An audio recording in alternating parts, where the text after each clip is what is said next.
Hi Mark, based on your observation with auction success, what are your feelings about the market right now, and why do you think people still should use auction? Yeah, thanks Michelle. There's so much public statistics and attention on auctions, good and the bad, and so it's very easy in this market for people to look at the bad side of auctions, and we never of course guarantee that there will be 100% of the auction properties sold, and so a lot of owners say, well, that's not a very good result. If I don't sell my house on the day, it can be embarrassing or negative or just not a very good thing for me. But it's really important to understand the statistics on the other side of the properties that are not going to auction and what's happening out there in the marketplace with those. So I was looking last month in Christchurch Metro, Christchurch City, there was 637 sales in April, but there's about 2,100 listings on Trade Me. So that's about 30% of the stock selling. So there's 3 months or more than 3 months worth of stock on the market. So you've got to ask yourself as an owner, do you want to have a 50% chance of selling in 3.5 weeks, or do you want a 30% chance of selling and it potentially taking 3 months? So that's when you look at the numbers in their full level that you can see that auction's still a really strong way to sell your home. And also, what's the percentage of those properties got passed in but then got sold straight after the auction, Yes. like within 1 week or so? So we track that too, and there's really good tidy up between what happens on the auction day and, as you say, maybe 7 to 21 days afterwards.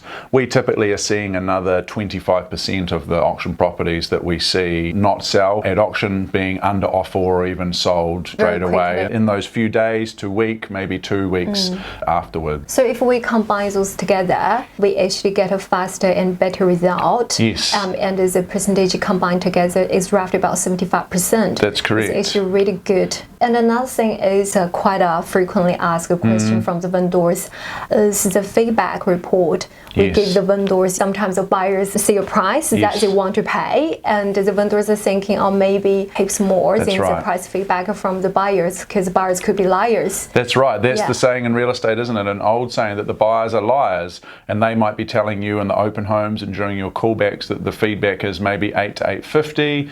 Normal story is that the owners think their home is worth 900, but quite often the case is that the buyers are in fact very genuine and honest. They don't want to pay as much as they possibly can because, believe it or not, the buyers genuinely want to pay as much as they can to secure a home. They want to pay a fair price, but quite often at the moment they're being stuck with the banks in terms of how much money they can borrow, cost of living, all of those sorts of things mean that actually a lot of the time the bidding on auction day gets to 8 to 850. Maybe 860, but an owner that's prepared and has listened to the reality of the market is putting themselves in a position to meet the market and be able to move on. And sometimes they can emotionally buy their home back if they keep thinking that their home is worth 900 because it's just not. In a market, there's always a party that is bridging the gap, we say. In a very good market, the buyers must bridge the gap to get the price up to the price that the owners want. And they have to because they are in competition and they have fear of missing out. In this market, it's the opposite. So typically it's the owners that have to bridge the gap. They have to meet the market to the market where the buyers are, because at the moment the buyers are spoilt for choice and they're comparing 3, 4 properties, and so the owners are competing for that one buyer for their home. Absolutely. And what do you think about the stock level right now in the market? There's certainly good stock levels out there, although we're coming into May now that normally we would see the listings start to fall away, but if I look at our auction bookings and how many properties we have coming to the market, there is still a good amount of stock coming. So there's plenty of choice out there for the buyers, but that just means that as owners they've got to choose their agent really well, which is why they would want to choose you, Michelle, but also make sure that their marketing is very good because they've got to get eyeballs onto their home, onto their product instead of the competition. Well, thank you so much. Thanks, Michelle. That's really helpful. Cheers. Thank you.